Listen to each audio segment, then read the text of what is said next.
अपने घर से सकून की आत्मा को भगाने के लिए रूही ने घर में अघोरी बाबा को बुलाया।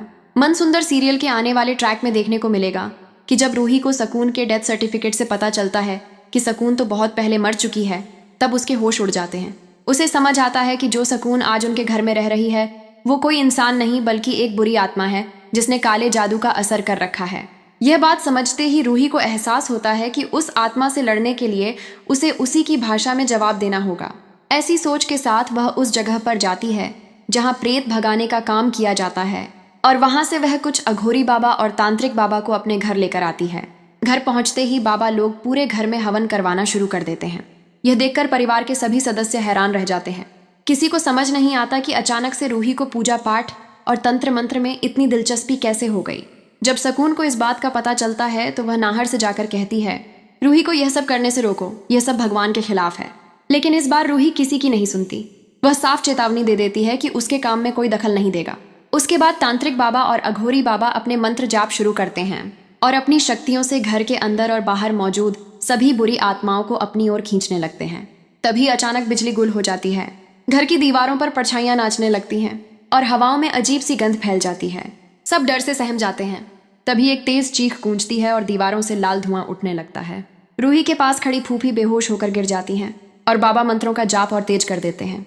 इसी बीच सकून का चेहरा फीका पड़ने लगता है और उसकी आंखें लाल चमकने लगती हैं। वह खुद पर से काबू खो बैठती है और धीरे धीरे उसका असली रूप सबके सामने आने लगता है। उसके बाल बिखर जाते हैं, उसकी आवाज बदल जाती है और वह तांत्रिक बाबा के बनाए हुए घेरे में खिंच जाती है। यह देखकर सबके पैरों तले जमीन खिसक जाती है। तभी रूही सबके सामने सच बोलती है, ये सकून नहीं बल्कि एक भटकती हुई आत्मा है जो हमारे घर में घुसकर हमारे नाहर जी को हमसे छीनना चाहती है। यह सुनकर सबके रोंगटे खड़े हो जाते हैं। पूरा परिवार एकजुट होकर रूही का साथ देने का फैसला करता है। नाहर को जब होश आता है तो उसे कुछ समझ नहीं आता कि क्या हो रहा है। रूही उसे संभालती है और पूरा सच बता देती है कि जिस सकून को वह अब तक जिंदा समझ रहा था वह दरअसल मर चुकी है और उसकी आत्मा ही अब सबको अपने जाल में फंसा रही है। उसी बीच सकून अपनी पूरी शक्तियों का इस्तेमाल कर अघोरी बाबा के घेरे से निकलने की कोशिश करती है। घर की छतें कांपने लगती हैं, खिड़कियां टूट जाती हैं और सब कुछ हिलने लगता है। लेकिन तभी रूही माँ का त्रिशूल उठाकर उसके सामने खड़ी हो जाती है। उसी पल माँ का अंश रूही के अंदर प्रवेश कर जाता है और उसमें अद्भुत शक्ति आ जाती है। अब रूही उस दुष्ट आत्मा से सीधी भिड़ जाती है। मंत्रोच्चार से पूरा वातावरण गूंज उठता है। हवन की अग्नि तेज जलने लगती है। जैसे जैसे सकून की आत्मा कमजोर पड़ती जाती है उसका शरीर धुएं में बदलने लगता है। रूही पूरी ताकत से जय माँ दुर्गा का उच्चारण करती है और उसी क्षण सकून की आत्मा एक जोरदार चीख के साथ हवा में विलीन हो जाती है। अंत में अघोरी बाबा उसके ऊपर गंगा जल और भस्म छिड़कते हैं जिससे वह आत्मा हमेशा के लिए इस दुनिया से मुक्त हो जाती है। घर में शांति लौट आती है। नाहर रूही के पास आता है। उसकी आंखों में आंसू हैं। वह कहता है, मुझे माफ कर दो रूही, मैं सच्चाई देख ही नहीं पाया।